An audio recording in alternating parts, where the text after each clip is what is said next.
Muy buenas noches, bienvenidos a 361 grados, la conversación con Luis Membreño. Este día vamos a estar conversando sobre el tema agrícola. Vamos a ver cómo está avanzando la agricultura en El Salvador. Hemos tenido años buenos y malos en el país. El año antepasado, el 2011, tuvimos la E12 y tuvimos ahí un problema importante en cuanto a la producción agrícola en general. Este año pasado fue bastante diferente que el año anterior, a pesar de una sequía inicial que hubo. Vamos a estar conversando sobre todos esos temas que son muy relevantes para el país, y para eso pues qué mejor que tener a Agustín Martínez. Muchas gracias por estar con nosotros, Agustín. A Amy Ángel también, gracias Amy, y a Oscar Albanés también. Gracias a los tres por estar con nosotros. Sigamos directo al grano, justamente hablando de granos. ¿Cómo ha estado la producción, Agustín, este año? Porque hemos escuchado que en grano básico los precios han bajado significativamente, lo cual tiene dos aristas, ¿verdad? El lado del productor y el lado del consumidor. Pero ¿cómo ha estado la producción? Bueno, yo comenzaría comentando que, como tú bien lo has planteado, el invierno fue bastante regular.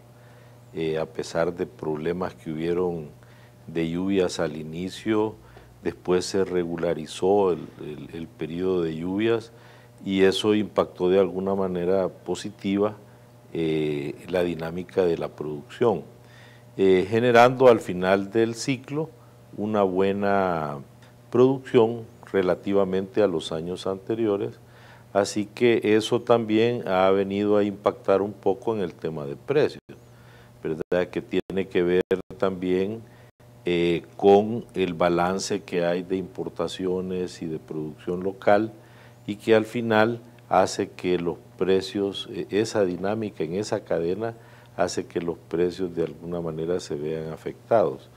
En términos generales yo te podría decir que desde esa perspectiva fue positivo.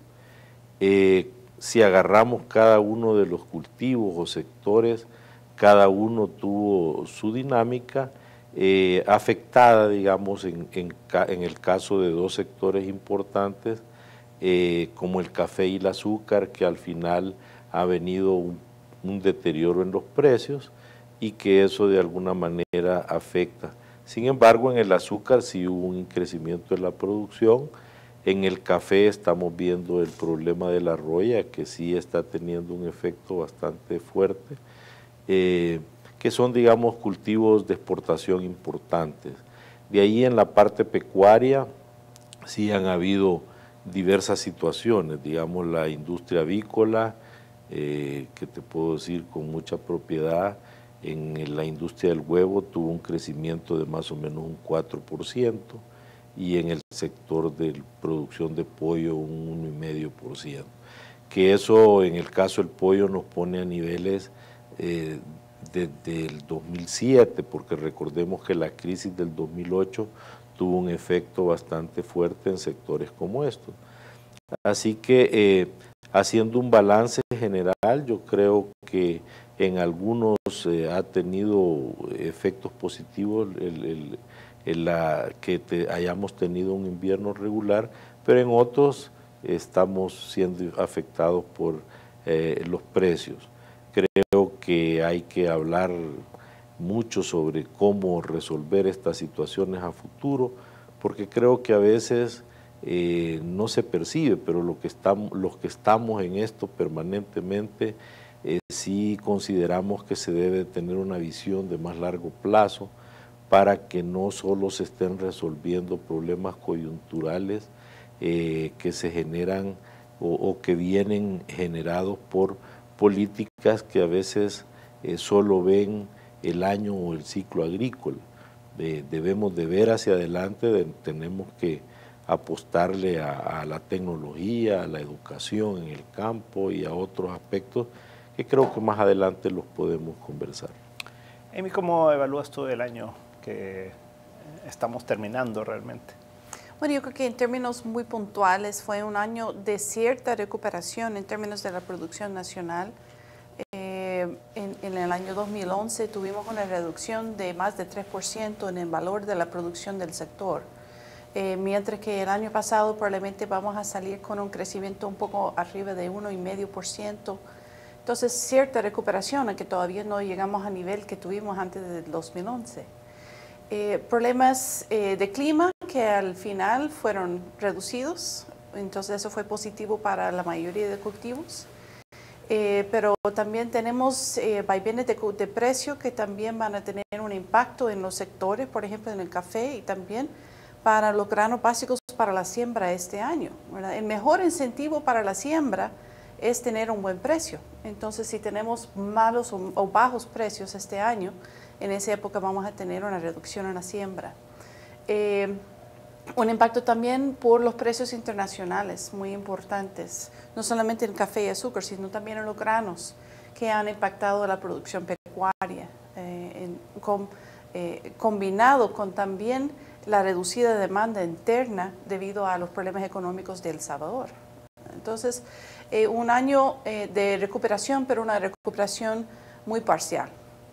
Yo veo que el precio internacional del maíz amarillo en particular sigue siendo alto, sí, arriba de 700. Y cuando vemos el precio local del maíz blanco está muy bajo, ¿verdad? Exacto, es muy interesante porque usualmente nuestros precios internos andan un poco arriba de los precios internacionales. Pero por las condiciones locales todavía tenemos un precio inferior al precio internacional. En el tiempo probablemente eso se va a ir reduciendo, esa brecha, por el arbitraje que puede existir entre el mercado internacional y el mercado local. Pero tenemos la situación de una producción nacional y regional de maíz que fue bastante bueno. Entonces tenemos un superávit, en cierta forma, a nivel local. Entonces sería interesante ver si incluso hay algunas oportunidades para la exportación para los productores más organizados o los comercializadores que tienen algún inventario. Y en el caso del frijol, ¿cómo ha sido la cosecha? En el frijol parece que se logró una producción bastante adecuada, que nos reduce enormemente el déficit que tenemos en el país y eso se refleja por el precio, ¿verdad? Tenemos un precio que anda a nivel de 38, 40 dólares a nivel mayorista actualmente. Y que es un precio bastante bajo. Acordemos que hace un año y medio tuvimos precios que andaban por 90 dólares, ¿verdad? Y entonces también tenemos la situación de que al nivel regional parece que no hubo problemas en la producción tampoco.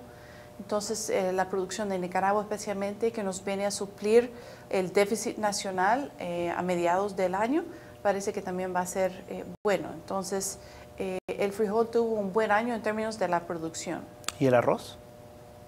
El arroz en general tuvo un año bueno en la producción a nivel nacional. Siempre El Salvador es muy deficitario en su producción, importamos un 70% de lo que consumimos, pero es un cultivo donde tenemos buenos rendimientos si comparamos con otros países. Yo creo que con una producción muy tecnificada tenemos potencial para ir reduciendo esa dependencia en las importaciones, siempre y cuando podemos manejar también el tema del manejo de las zonas de riego en el país. ¿Cómo has visto tú el año en general? Bueno, coincido con Agustín y con Amy. Yo no calificaría, digamos, coincido en el sentido de que ha sido una producción buena, pero no la puedo calificar como una producción récord, por lo menos en maíz, y por una sencilla razón. Todavía no cubrimos la demanda nacional de maíz blanco, por ejemplo. Se habla y se dice oficialmente de que la producción alcanza los 20 millones de quintales y la demanda nacional es de 26 millones de quintales. Entonces todavía tenemos un déficit por alcanzar, por lo menos para cubrir el mercado nacional. Y quiero introducir un comentario a esto, es que estamos sufriendo una distorsión local de los precios por no tener un esquema como la Reserva Estratégica Nacional. Si nosotros no manejamos a nivel nacional, y esta es una política que deben implementar pues el gobierno, el Ministerio de Agricultura, una Reserva Estratégica Nacional, los precios van a sufrir distorsión. Esta Reserva Estratégica Nacional tiene que acompañarse de un sistema nacional de almacenamiento que permita la estabilidad de los precios. ¿Qué es lo que ocurre? Cuando sale toda la cosecha, esa cosecha entera pasa a la plaza y los precios caen. Y en adición a eso, lo que decía Agustín, las importaciones tienen mucho que ver con esto, el control de las importaciones. Entonces tenemos precios de $12 el quintal. Y aquí también coincido con Amy, no podemos pretender que los productores estén incentivados con un precio que poco cubre los costos de producción, en el caso de maíz blanco. Entonces calificarla como una cosecha récord quizás nos faltaría llenar las expectativas de la demanda nacional, en el caso del maíz. Y para el caso de la Reserva Estratégica Nacional, me parece de que es una tarea pendiente que nos está quedando. Honduras trae buenas producciones de maíz, Guatemala trae buenas producciones de maíz y El Salvador sigue siendo el país con más alta productividad de maíz. Pero tenemos y somos buenos para producir, pero no somos buenos para comercializarlo y para mantener precios estables para el productor, porque tú abriste el programa diciendo esto tiene dos aristas, el productor y el consumidor. Entonces hablemos de precios justos, ¿verdad? Para que el mercado sea estable. El caso del maíz es interesante porque el año pasado, si no recuerdo mal, el precio estuvo arriba de los $20. Exactamente. ¿Verdad? Y ahora a 11 pues te genera, como ustedes dicen, el desincentivo, ¿verdad? Pero no es tampoco por una cosecha récord. Entonces, ¿el problema es contrabando? ¿O a dónde es que tenemos esa sobreoferta? ¿O es que todo sale al mismo tiempo a la plaza? Tú mencionaste algo. Mientras el maíz amarillo a nivel internacional o en Chicago se cotiza pues alto, esta semana pasó de los $7 el bushel. Lo que sucede localmente es que los precios locales no reaccionan. ¿Por qué? Porque la plaza está sobreabastecida. Es decir, los productores no tienen un sistema para almacenar y sacan su producción al mismo tiempo. Entonces hay una una sobreoferta, y eso hace caer el precio. Pero yo creo que tenemos que tener cuidado en delimitar de este concepto de una reserva estratégica, porque muchas veces la primera reacción es que el gobierno tiene que hacer una reserva estratégica y tiene que comprar el grano y el gobierno decide cuándo vende ese grano, y realmente eso no es la única opción y no es la opción más eficiente para el mercado. En mi opinión, lo que hay que hacer es empoderar a los mismos productores para que existe una capacidad, una infraestructura física donde ellos pueden guardar su propia producción y recibir un certificado de que ellos han guardado X cantidad. Yo de acuerdo con eso. Y entonces ellos toman la decisión cuando saquen su producción al mercado. Que el productor sea dueño siempre de la cosecha. Coincido con eso, que no debe ser, digamos, no podemos regresar a conceptos como el pasado, de que el gobierno controlaba, pues, digamos, el almacenamiento. Aquí es un esquema moderno en donde el productor controla su cosecha.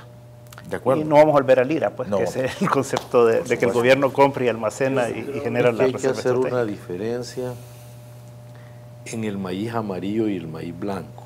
Realmente el maíz amarillo en el mundo se produce para la alimentación animal y hoy lógicamente se está utilizando mucho para la producción de etanol. Pero eso es parte del problema. Pero realmente la competencia del productor local está en los países vecinos, ¿verdad? El tema de maíz blanco, incluso la industria avícola tradicionalmente ha tenido reserva en comprar maíz blanco, lo pudiera utilizar, pero no lo utiliza porque en el momento en que la industria salga a comprar ese maíz blanco así fuertemente, lo más seguro es que va a disparar el precio de la tortilla y hay que tener mucho cuidado, y ahí es como decía Oscar, cómo manejar esos balances. Nosotros tenemos propuestas, tenemos fórmulas de administrar esos balances que tiene que ver un poco, porque también no podemos estar a la expectativa, porque todavía tenemos una agricultura muy fundamentada en los efectos del invierno, porque todavía no tenemos una agricultura desarrollada bajo riego. Entonces también tenemos que tener ese balance. Si quieres, vamos un momentito a un corte comercial y regresemos con este tema, porque yo creo que es fundamental el tema de los precios, es el tema del almacenamiento y el tema también de las importaciones, ¿verdad? Que sean ordenadas, y el sector industrial cómo puede compensar también esto, pero veámoslo en el siguiente bloque. En un momento estamos de nuevo con 361 grados.